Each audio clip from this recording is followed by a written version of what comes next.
Tonight, I will take you on a journey to a remote village, forever changed by the arrival of a mysterious and deadly queen. A queen whose presence brought terror and despair, but also a tale of incredible bravery. Stay with me as we unravel the dark legend of the half-naked queen who killed all the people of a village. Chapter 1. The Mysterious Village. Once upon a time, there lay a village known for its tranquility and simplicity. Surrounded by dense forests and tall mountains, it was a place where time seemed to stand still. The villagers lived off the land, farming and hunting, and they were known for their warm hospitality and close-knit community. One day, an enigmatic woman appeared in the village. She was unlike anyone the villagers had ever seen. Tall, with long flowing hair and eyes that sparkled with an unearthly light, she wore a cloak that barely covered her form. Her appearance was both mesmerizing and unsettling, and the villagers could not help but be drawn to her. Chapter 2. The Arrival of the Queen. The woman introduced herself as Queen Serafina. She claimed to be a ruler from a distant land, seeking refuge from a rebellion that had overthrown her kingdom. The villagers, moved by her plight, offered her sanctuary. They provided her with food and clothing, hoping to ease her suffering. However, as days turned into weeks, the villagers began to notice strange occurrences. Livestock disappeared, crops withered, and an eerie silence fell over the village each night. Some whispered that Queen Serafina was cursed,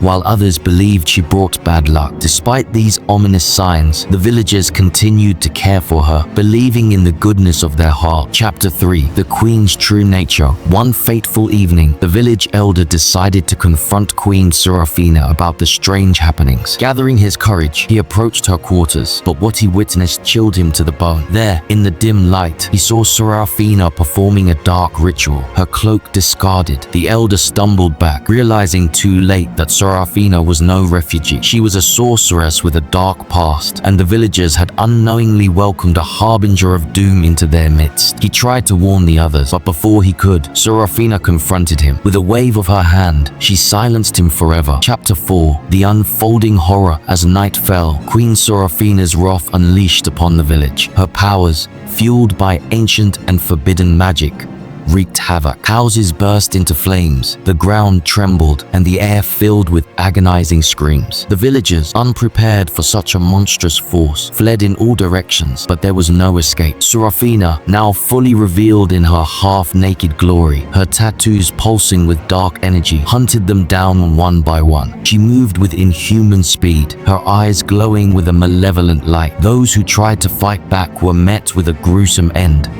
their bodies left lifeless and contorted.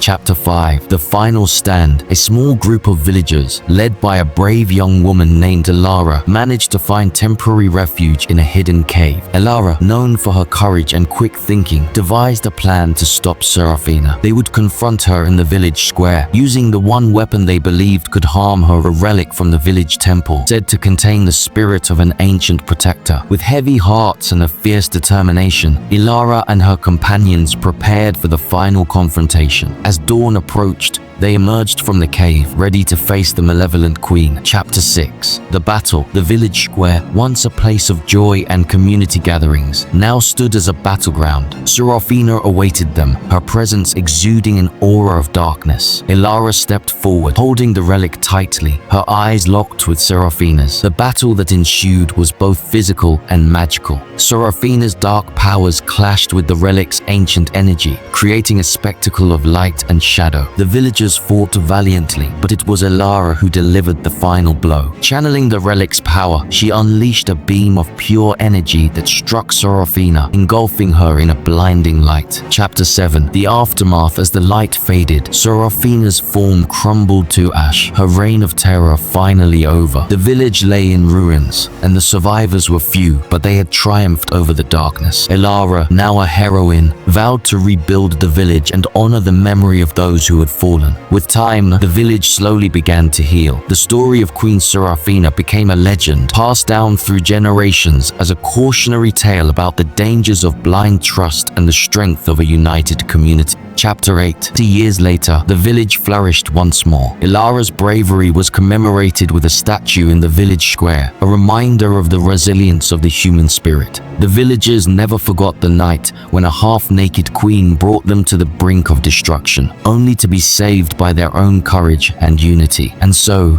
dear viewers, remember this tale of the half-naked queen and the village she nearly destroyed. It's a story of darkness and light, of despair and hope, and above all, of the enduring power of community and bravery. Thank you for joining me today. Stay tuned for more stories that will captivate your imagination and send shivers down your spine. Until next time, stay safe and keep your lights on.